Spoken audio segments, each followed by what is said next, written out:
శర్వ పైకి రా, పైకి రా.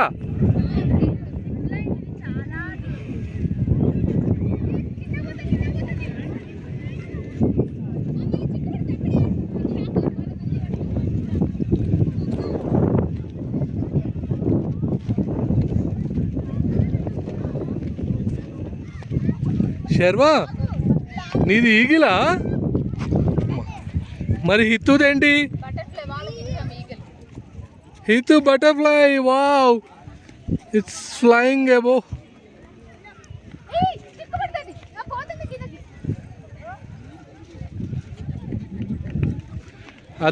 ఆ దారం చిక్కుది బుజ్జు, వీలొస్తే ఇంకెళ్దామా? పైన పార్క్కి వెళ్దామా? ఇది మళ్ళీ క్లోజ్ చేయొచ్చు, అన్ని క్లోజ్ చేసి కవర్లో పెట్టచ్చు. ఇంటికి వెళ్ళాక